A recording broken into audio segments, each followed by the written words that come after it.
Kenapa banyak pengangguran S1 masih milih-milih kerja? Padahal katanya susah cari kerja di era sekarang. Fenomena saat ini para pencari kerja beberapa susah mencari pekerjaan. Kenapa ya? Setiap ada lowongan gajinya UMR. Ada lowongan lagi kerjanya di pabrik. Atau mungkin admin ataupun sales. Tapi mereka itu pada berdalih nih. Aku S1. Bisa kerja begitu?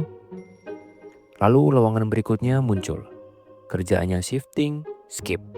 Lemburnya banyak, skip. Lokasinya jauh, skip. Gajinya kecil, skip lagi. 3 bulan, 6 bulan, 1 tahun berlalu.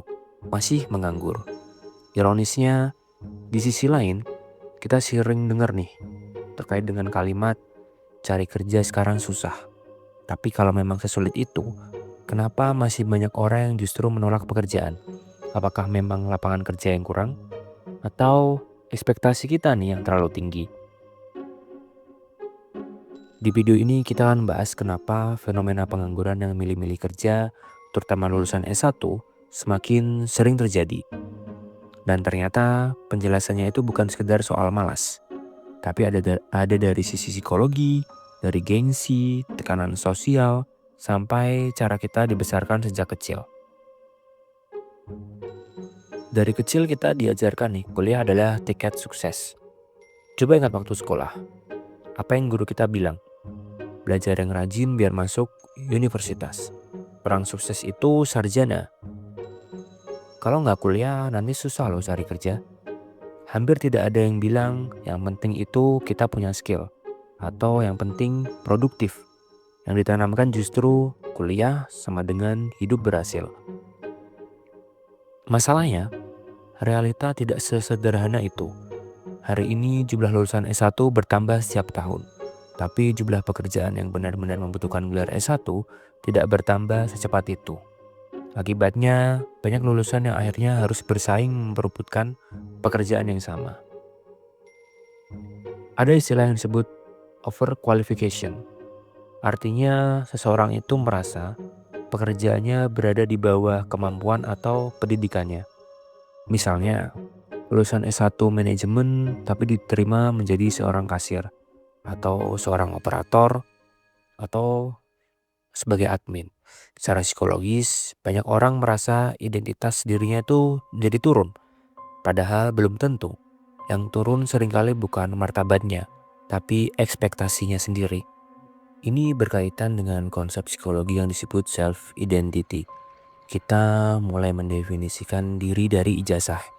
Aku seorang sarjana, berarti pekerjaanku harus keren. Harus di kantor, harus AC, harus laptop, harus pakai kemeja. Kalau tidak, seolah-olah kuliahnya menjadi sia-sia. Menurut psikolog Leon Festinger, menjelaskan bahwa teori yang disebut dengan cognitive dissonance. Sederhananya, otak tidak nyaman nih ketika kenyataan yang ada di kepala kita berbeda dengan keyakinan. Misalnya, selama 4 tahun kuliah kita percaya bahwa aku akan mendapatkan pekerjaan yang bagus. Lalu lulus, dan tetapi yang tersedia hanya lowongan sebagai seorang sales, admin, customer service, operator gudang, driver ojol, ataupun driver paket. Otak kita mengalami yang namanya benturan karena kenyataan tidak sesuai dengan harapan. Daripada mengubah keyakinan, banyak orang memilih menolak kenyataan. Aku tunggu deh pekerjaan yang lebih cocok, padahal belum tentu pekerjaan itu bisa datang. Nah, ini yang paling sering terjadi, yaitu ada yang namanya gengsi sosial. Bukan karena pekerjaannya jelek, tapi takut dinilai orang. Bayangkan, teman-teman upload story nih, foto kerja di kantor, pakai ID card, lagi meeting, lagi di depan laptop, sedangkan kita kerja di gudang, atau di toko, atau di pabrik. Rasa malunya itu kadang muncul, padahal yang melihat belum tentu peduli. Fenomena ini disebut dengan social comparison theory dari Leon Festinger. Manusia secara alami membandingkan hidupnya dengan orang lain.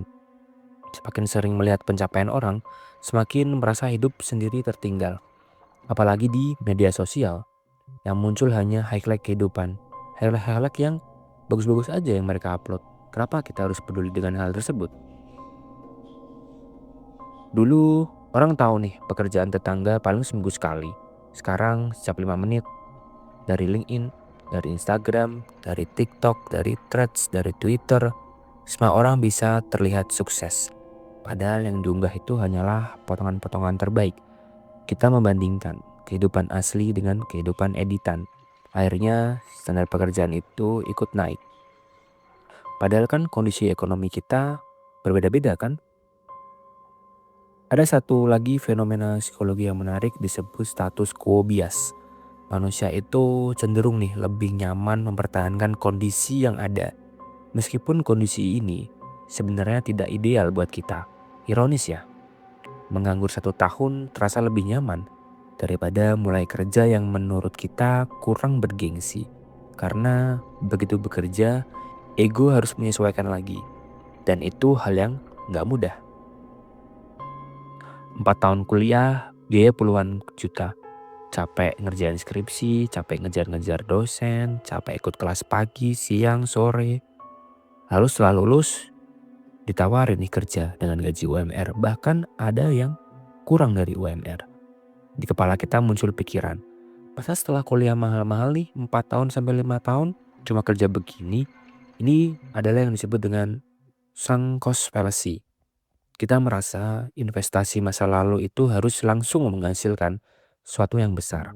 Padahal keputusan terbaik justru melihat peluang ke depan, bukan terus memikirkan biaya yang harus terlanjur keluar. Dunia kerja nggak peduli gelarmu. Ini mungkin terdengar keras ya, tapi perusahaan membeli bukan ijazah, melainkan kemampuan menghasilkan nilai. Kalau ada 2 kandidat nih, yang satu IPK 3,9, yang satu IPK 3 pas. Tapi yang 3 pas ini punya pengalaman. Dia punya skill, dia pernah magang di beberapa tempat, dia ikut berbagai organisasi, bisa menyelesaikan masalah, problem solving yang bagus, bisa presentasi dengan lugas, tegas, dan sesuai. Pasti perusahaan memilih kandidat yang kedua. Apakah semua pengangguran itu sebenarnya salah ya? Sebenarnya enggak sih. Kita juga harus jujur. Ada banyak perusahaan yang menawarkan gaji emang nggak layak.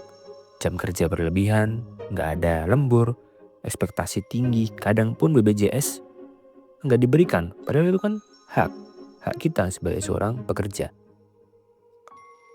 Ada juga ketidaksesuaian antara jumlah lulusan dengan kebutuhan industri. Jadi masalahnya memang kompleks. Namun di tengah kondisi yang sulit, pertanyaan pentingnya adalah, apakah kita ini masih mau berkembang? Atau hanya menunggu pekerjaan yang sesuai dengan bayangan kita sendiri? Sebagai penutup, kadang yang membuat kita menganggur bukan karena nggak ada pekerjaan, tapi karena pekerjaan itu nggak sesuai dengan cerita yang selama ini kita bangun di kepala. Padahal hampir semua orang sukses itu mulai pekerjaan yang sederhana. Bukan karena mereka langsung mendapat pekerjaan impian, melainkan karena mereka terus bergerak. Mereka mau belajar, mereka mau menambah pengalaman. Naik sedikit demi sedikit, step by step, brick by brick. Jangan sampai gengsi membuat kita kehilangan waktu. Karena usia produktif itu nggak bisa diulang. Dan pengalaman kerja tidak bisa digantikan hanya dengan ijazah. Kalau menurut kalian, apa penyebab terbesar banyak lulusan S1 masih memilih-milih pekerjaan? Apakah yang pertama karena gengsi, apakah karena ekspektasi, atau memang kondisi lapangan kerja yang belum berpihak? Tulis pendapat kalian di kolom komentar. Kalau video ini bermanfaat, jangan lupa like, subscribe, dan bagikan ke teman-teman kalian. Sampai jumpa di video berikutnya.